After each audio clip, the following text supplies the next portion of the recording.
you in for Jesus. I'm going to get personal. If you wanna with it. When a cow has something to say, we call it mooing or lowing. Lowing is nice, resonant, reassuring. But the sound a mama cow makes when her calf is gone is simply heartbreaking. And once heard, it's hard to unhear it. These Oldfields girls look so happy. Technically, I graduated from this boarding school in Maryland, but for me, it felt more like an escape, and I escaped to Vermont. If Oldfields School was a southern fried pressure cooker of do's and don'ts, Vermont was the opposite. Smart, progressive, eccentric, I love you people. Discoveries popping up daily like dandelions. The first time I heard the cows was also my first and last hardcore alt-grunge show. Smashing Pumpkins concert, and I was just trying to keep it together and keep my expression neutral when the slam dancing commenced. Someone stepped on my Bavarian wool clog and it slipped off, and then it was airborne and spinning. I crawled into the mosh pit to retrieve it, and that was a mistake. Friends say I spent the rest of the show crouched beneath a stack of bleachers, but I don't really remember it. I remember this. Driving home, I heard for the first time the sound of collective heartbreak. Chilling and relentless, hundreds of mama cows in mourning. My friends educated me. Soon after giving birth, sometimes the very next day, her calf must be taken away so that we can have milk and ice cream and yogurt and cheese. It took time for me to wrap my brain around it all. Insemination, you carry the calf to term, you give birth, you cry when they drag it away, you wait to get milked, you get inseminated again. This will happen 3 or 4 times. And it's just like humans. The cow system is just like human women, just like us. Just like us if we were living in The Handmaid's Tale or 19th century Mississippi. I am a journalist by training. I know it's the dreaded comparison no one likes to say, but I'm a journalist, and as a reporter and producer, I've relied on data, not emotions, to tell a story. Nutritional meta-analysis, the quantification of environmental decay. But I worry now that objective efforts like these have not come to much, so this is me taking a risk. It's time that we face that which we already sense and suspect, and sometimes we know. We have to bravely think and speak about the realities we'd all rather wish away. And yeah, it's about politics, revolving door, industrial farm subsidies, pay to play.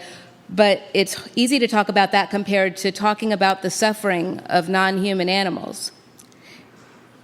Cows, and the comfort foods we love, long extracted from their misery. This is hard, but please stay with me. Milking cows is a venerable, culturally significant part of Western food culture. We share it. My grandmother's macaroni and cheese. Nevertheless, this process is a horrifying one, and we need to stop it. And yes, it's true that the dairy industry is destroying our land and our water, our bodies, and even our bones. Look it up, Google.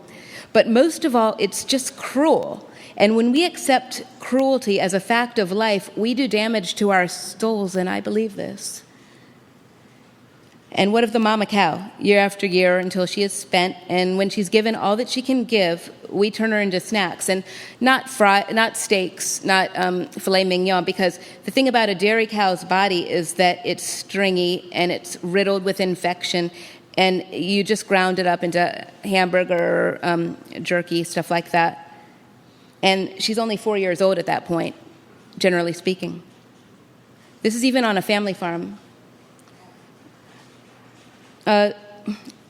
It's time to talk about their bodies and take them seriously. Let's talk about female bodies and the ethics of exploitation and willful ignorance and cognitive dissonance and kindness.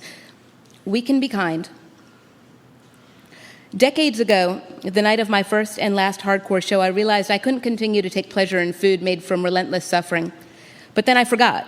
Years later, I remembered, only to forget again. This happened again and again through my 20s, through my 30s. Finally reached the point now where my heart is too full to fall back into complicity. And if you're anything like me, like how I used to be, there's a good chance you're rationalizing right now and denying, and I've been there too many times, there and back.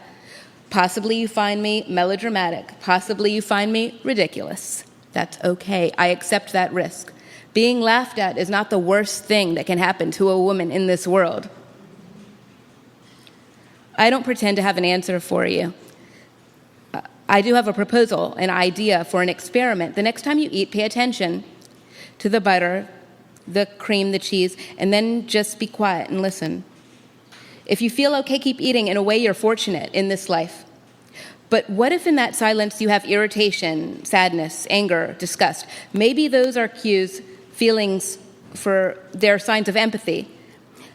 That's nice, you're a great person, but with empathy comes responsibility to act. This I've learned, to change. And I won't pretend to know what comes next for you because I think you'll figure it out. You'll know what to do. Thanks.